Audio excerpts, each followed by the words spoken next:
आप सुन रहे हैं सुबह संदेश मॉर्निंग वॉइस। आप प्रभु का दास नेल्सन थॉमस मुंबई से वजन से बांटा जाएगा। परमेश्वर का मेमना बनकर धरती पर आया, पाप का सारा बोझ तूने उठा लिया, मुझे तूने उबारा, नई सृष्टि बनाया, तेरे लिए मैं सर्वदा जीऊंगा, मेरे ही पापों के लिए यीशु कुचला गया, मेरे अधर्मों के लिए प्रभु जी तुम हुआ। प्रभु परमेश्वर की स्तुति हो। आइए पढ़ेंगे मत्ती रसूल समाचार 13वां अध्याय और उसका 44वां पद। Matthew's gospel chapter 13 verse 44। स्वर्ग का राज्य खेत में छिपे हुए धन के समान है, जिसे किसी मनुष्य ने पाया और छिपा दिया, और उसके कारण आनंदित होकर उसने अपना सब कुछ बेच दिया और खेत को मोल लिया। प्रभु यीशु मसीह का 5वां दृष्टांत को हम देखते हैं, जो यीशु ने स्वर्ग के राज्य के बारे में कहा। यहाँ हम स्वर्ग के राज्य को छिपे हुए धन से तुलना करते हैं, गुप्त धन से तुलना करते हैं। पुराने जमाने में हम जानते हैं आज का जैसा बैंक सिस्टम नहीं था, तो मनुष्य अपना संपत्ति, अपने पास जो भी बहुमूल्य चीजें होते हैं, चोर से या और किसी प्रकार नष्ट होने से संभालने के लिए वो मडका के अंदर रखकर जमीन खोद कर संभाल कर रखता था। लेकिन जब कभी उसका जो मालिक है मर गया, किसी को बोला नहीं, या किसी अन्य देश का लोग मालिक को, देश के निवासियों को कब्जा कर लेकर गया, ऐसी परिस्थिति में उनका जमीन में खोद कर डाला हुआ धन जो है किसी को मालूम नहीं पड़ता, और सालों के बाद अचानक किसी के ध्यान में, किसी के नजर में आ जाते हैं। तो उस प्रकार का एक घटना यीशु एक दृष्टांत के रूप में अपने शिष्यों के सामने रखते हैं, कुछ बहुमूल्य सच्चाई कलीसिया के बारे में सिखाने के लिए। स्वर्ग का राज्य खेत में छिपे हुए धन के समान है। इसके पहले ही यीशु ने बोला खेत संसार को दर्शाते हैं, और संसार में छिपा हुआ धन क्या दर्शाते हैं। पुराने नियम के समय में इस्राएल यहोवा के लिए, परमेश्वर के लिए अपना निज संपत्ति या धन जैसा था। आज वो जो स्थान कलीसिया को मिला है, और ये जो मनुष्य जिसके बारे में लिखा है जो पाया धन, वो कौन है? वो प्रभु यीशु मसीह स्वयं है। हम पढ़ते हैं वो जो मनुष्य जब ये धन पाया, वो जाकर अपना सब कुछ बेच डाला।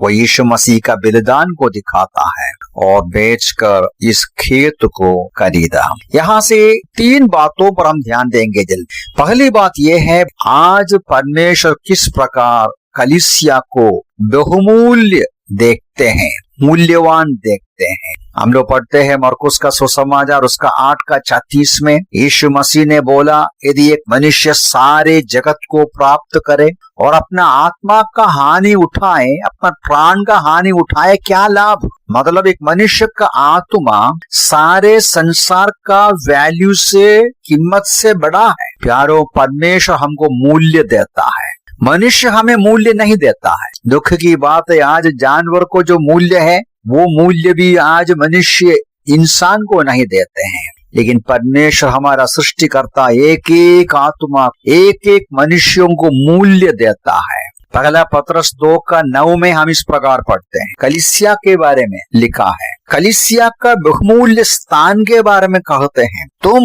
यानी कलीसिया, विश्वासियों का झुंड, एक चुना हुआ वंश, राजकीय याजकों का समाज, एक पवित्र प्रजा और परमेश्वर की निज संपत्ति हो। प्रेरित पौलुस भी यही बातें कई जगह लिखा है। एक वचन और मैं आपके लिए पढ़ूंगा। इफिसियों की पत्री 1 अध्याय का 14 पद में पौल ऐसा कहते हैं, वो हमारे उत्तराधिकार के बयाने के रूप में इस उद्देश्य से दिया गया है कि परमेश्वर के मोल लिए हुओं का छुटकारा, परमेश्वर के मोल लिए हुओं का छुटकारा हो। प्यारो, इस बात को हमें अच्छी तरह समझना है कि आप और मैं परमेश्वर के लिए अपना निज संपत्ति, इसका मतलब वो हमें मूल्य देता है। यदि आपके पास संपत्ति है तो उस संपत्ति को कैसा आप संभालते हैं, आपका ध्यान उस पर रहता, आप वो संभालते हैं। इसी प्रकार परमेश्वर आपको मुझे देखता है, बहुमूल्य कीमत देकर संभालते हैं, यह हमें समझना है। और दूसरी बात, हमें अपना निज प्रजा या निज संपत्ति बनाने के लिए प्रभु ने क्या किया, सब कुछ बेच डाला, बहुत कीमत चुकाकर हमको अपना बनाया। क्या है वो मूल्य, इधर लिखा है, अपना सब कुछ बेच दिया। एक दृष्टांत के रूप में बता, क्या है वो सब कुछ। फिलिपियों की पत्री 2 अध्याय में प्रेरित पौलुस इस प्रकार कहते हैं, जब हमसे प्रेम किया, हमें मूल्य देखा, हमें अपने निज प्रजा बनाना चाहा, प्रभु ने क्या किया। फिलिपी 2:6 से पढ़ते हैं, परमेश्वर के स्वरूप में होते हुए भी परमेश्वर के समान होने को अपने अधिकार में रखने की वस्तु न समझा, उसने अपने आप को ऐसा शून्य कर दिया कि दास का स्वरूप धारण कर मनुष्य की समानता में हो गया। इस प्रकार मनुष्य के रूप में प्रकट होकर स्वयं को दीन किया और यहाँ तक आज्ञाकारी रहा कि मृत्यु वरन क्रूस की मृत्यु भी सही। प्यारों, हमें छुड़ाने की, हमें अपनाने के लिए यीशु मसीह दिया हुआ बड़ा दाम। प्यारों, हम इस बात को समझना है, हमारे लिए प्रभु यीशु मसीह ने कितना दाम चुकाया। स्वर्ग की सारी महिमा को छोड़ एक मनुष्य का रूप धारण किया, पाप को छोड़कर हर बात हमारे समानता में वो हो गया। एक कंगाल परिस्थिति, हमारे लिए भूखा रहा, प्यासा रहा, हमारे लिए वो कष्ट उठाया, हमारे लिए वेदना सहा। इब्रानी की पत्री 12वां अध्याय का 2 पद में हम ऐसा पढ़ते हैं, विश्वास के कर्ता और सिद्ध करने वाले यीशु की ओर अपनी दृष्टि लगाए रहे, जिसने उस आनंद के लिए जो उसके सामने रखा था, लज्जा की कुछ चिंता न करके क्रूस का दुख सहा। ध्यान दिया, क्रूस का दुख बिना शर्म से, बिना लज्जा से, लज्जा की कुछ चिंता यीशु ने नहीं किया जब क्रूस को सहते समय। प्यारों, आज हमारे विचार में क्रूस का कुछ महत्व होता है, लेकिन 2000 साल पहले यीशु मसीह के समय में क्रूस या सूली वो आदर का चिन्ह नहीं था, श्राप का चिन्ह था, वो कड़वापन का चिन्ह था, लज्जा का चिन्ह था। क्योंकि रोमी सरकार किसको क्रूस पर चढ़ाते थे, सबसे बड़ा कुकर्मी को। एक रोमन नागरिक को सूली पर नहीं चढ़ाता था, क्योंकि सूली पर चढ़ाना बहुत ही दुखदायक, शर्मदायक, वेदनाजनक मृत्यु है। वो केवल उन लोगों के लिए है, सबसे बड़ा गुनहगार, वो भी जो गुलाम में है, जो अन्य देश के हैं, परदेशी है, सबसे बड़ा कुकर्मी है। ऐसे लोगों को सूली पर चढ़ाता था। जो भी सूली पर है, लोग उसका निंदा करते हैं, अपमान करते हैं। प्रभु यीशु मसीह सूली को, उधर लिखा है, खुशी से स्वीकार किया। उधर लिखा है ना, क्या लिखा है, 2 पद में ऐसा लिखा है, उस आनंद के लिए जो उसके सामने रखा था।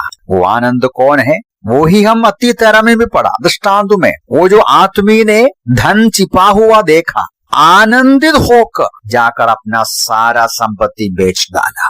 आनंद उसके सामने रखा था। जब यीशु मसीह सूली उठाकर जा रहा, मसीह सूली पर था, वेदना सह रहा था, उसके आगे एक आनंद था। वो क्या आनंद है, आप और में एक छिपा हुआ धन, हमारा मूल्य, हम कितना बहुमूल्य है उसके लिए, निज संपत्ति के रूप में हमें देखकर आनंदित होकर कष्ट सहा, लहू बहाया, दुख उठाया। प्यारों, हमें अपनाने के लिए बहुत दुख उठाया, बहुत कीमत चुकाया।